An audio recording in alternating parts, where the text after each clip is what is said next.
America रूस Ukraine युद्ध को लेकर खासा परेशान दिख रहा है, या यूं कहें कि डोनाल्ड ट्रंप इस युद्ध को लेकर कुछ ज्यादा ही परेशान हैं। ट्रंप दावा कर रहे थे कि राष्ट्रपति बनने के बाद वो इस युद्ध को रोक देंगे, लेकिन पुतिन के इरादे कुछ और निकले। ट्रंप ने पुतिन और रूस पर कई तरह के दबाव बनाए, लेकिन हुआ बिल्कुल इसके विपरीत। ट्रंप का हर दाव नाकाम हो गया। ट्रंप एक विकसित राष्ट्र का नेतृत्व कर रहे हैं और शायद दुनिया का सबसे ताकतवर देश भी है, जिस कारण ट्रंप सोच रहे हैं कि अमेरिका ही दुनिया को चला सकता है।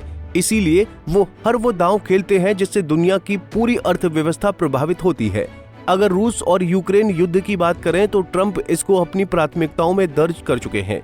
इसी कड़ी में ट्रंप ने रूस पर खुलासा करने का एक बड़ा दावा किया है। आइए समझते हैं क्या है पूरा मामला।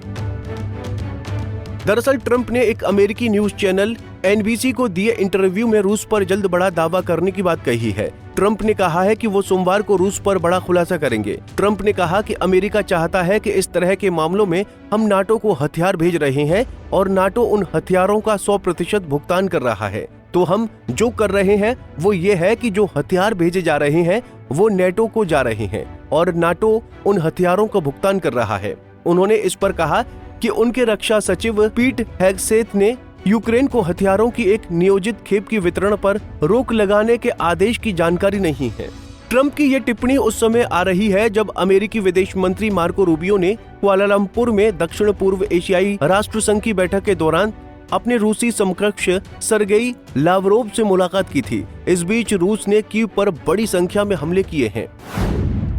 रूस का कीव पर बड़ा हमला। रूस कीव और अन्य यूक्रेनी शहरों पर रिकॉर्ड संख्या में ड्रोन और मिसाइलों से हमला कर रहा है, जिसके कारण ट्रंप ने हाल के दिनों में पुतिन के प्रति अपनी बढ़ती निराशा व्यक्त की है। यूक्रेन के अनुसार शुक्रवार को रूस ने रात भर में 550 हवाई हमले किए, जिनमें 539 ड्रोन और 11 मिसाइलें शामिल थीं।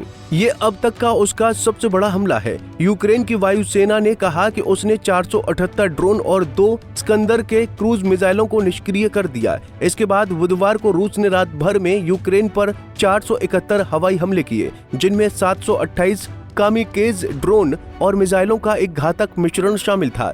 यूक्रेन ने दावा किया कि उसने 711 ड्रोन और 7 स्कंदर के क्रूज मिसाइलों को खदेड़ दिया। सफलता दर ये संकेत दे सकती है कि यूक्रेन की वायु रक्षा प्रणाली में महत्वपूर्ण उपकरणों की कमी अभी दूर है।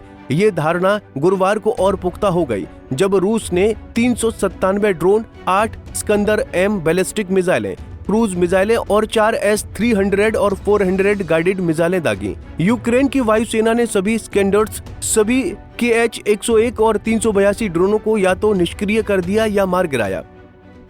इससे पता चलता है कि अभी यूक्रेन काफी हद तक रूस के हमले से बच रहा है, जिसे साफ संकेत मिल रहा है कि नाटो पूरी तरह से यूक्रेन को समर्थन दे रहा है। अगर ट्रंप खुलेआम नेटो देशों को हथियार बेचने की बात कर चुके हैं तो आने वाले दिनों में रूस के लिए समस्या बढ़ सकती है, जिससे यूक्रेन को बड़ी मात्रा में रूस के खिलाफ मदद मिलेगी। ट्रंप अब यही दबाव डालकर रूस के साथ युद्ध को रोकना चाहते हैं।